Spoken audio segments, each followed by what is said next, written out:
नई संसद और पुरानी संसद में किस तरीके से जो चीजें हैं वो बहुत अलग थी। अब आकार को अगर देखेंगे तो जो पुरानी संसद थी वो गोलाकार थी, नई संसद को देखेंगे तो वो त्रिकोण आकार की है। नई संसद पुरानी संसद जो आकार में अलग है तो क्षेत्रफल के लिहाज से भी अलग है। अगर हम पुरानी संसद की बात करें तो उसका क्षेत्रफल नई संसद के क्षेत्रफल की तुलना में काफी कम है। जो नई संसद है उसका जो क्षेत्रफल है वो 64,500 मीटर है। सोचिए कितने बड़े दायरे में, कितने बड़े दायरे में इसको बनाया गया है। ये वो खूबियां हैं जो इसमें समेटे हुए हैं। अब अंदाजा लगाइए इसमें लाइब्रेरी अलग से होगी। आकार तो मैं आपको बता रही हूँ कि कैसे डिजाइन डिफरेंट किया गया है। तो ये दोनों संसद जो इस वक्त आपके सामने है, नई संसद और पुरानी संसद, दोनों संसद में किस तरह से अलग अलग बातें हैं। अभी हम अगर देखें तो मौजूदा लोकसभा में जो सीटें हैं वो 543 है और वही अगर नई संसद में देखें तो ये 888 है। अब मैं आपको बताती हूँ जो राज्यसभा है इसकी सीटें 384 नई पार्लियामेंट में होंगी। जो पुरानी पार्लियामेंट है उसमें ये 250 सीटें हैं, यानी कम है। अगर विजिटर्स गैलरी की बात करें तो विजिटर्स गैलरी दोनों में ही देखिए, अगर आप नई राज्यसभा और लोकसभा में तो 336 विजिटर्स कैपेसिटी है। ये कहा जा रहा है इतने लोग बैठ सकते हैं दोनों सदनों के ज्वाइंट सेशन में। सोचिए कितने सांसद हो सकते हैं, 1272 सांसदों के बैठने की व्यवस्था है।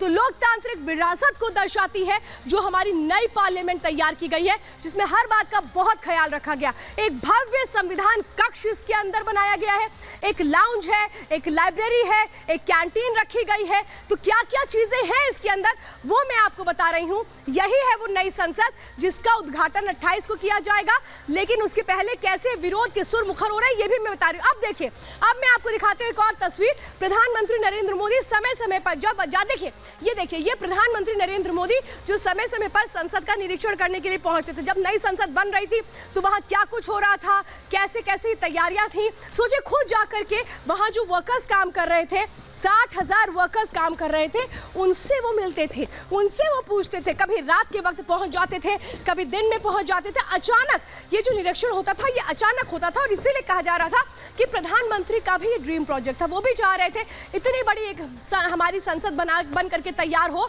जिसको पूरी दुनिया देखे। और इसीलिए तो कहा जा रहा है कि जब ये बन चुकी है तो इसकी तुलना व्हाइट हाउस से की जा रही है, इसकी तुलना अमेरिका के कैपिटल से की जा रही है। तो बहुत सारी बातें हैं जो तुलनात्मक तौर पे देखें तो दुनिया की सबसे बड़ी पार्लियामेंट के तौर पर इसको दर्जा मिलेगा, ये भी उम्मीदें रखी जा रही हैं। तो इस बीच एक आम आदमी क्या सोचता है, सीधे रुख करेंगे और देखेंगे कि वो क्या कुछ कह रहे हैं। गुलामी के कुछ प्रतीक हैं, अगर उनको हम आहिस्ता आहिस्ता छोड़ रहे हैं तो बहुत अच्छी बात है, खुशी की बात है। अपना एक वजूद के साथ, अपने नए निर्माण के साथ, अपने देश की तरक्की के लिए इसी तरह निर्माण करते रहें आगे। जो देश को नई संसद मिली है वो स्वदेशी संसद है।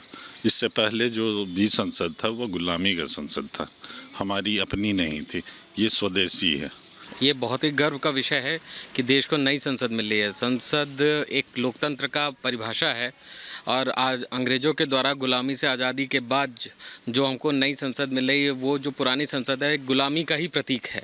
इसलिए हम नई संसद पे बिल्कुल गर्व कर सकते हैं कि हमारे देश में स्वदेशी निर्मित संसद है और हाईटेक संसद है। इससे मेरे देश का नाम रोशन होगा और पूरे संसार में इसकी एक तारीफ होगी। अंग्रेज़ों के हुकूमत की संसद थी, अब ये हमारा जो भारत जो भारतवर्ष है जो इसमें एक नई संसद का जो निर्माण हुआ, ये हमें बड़े ही गर्व की और खुशी की बात है।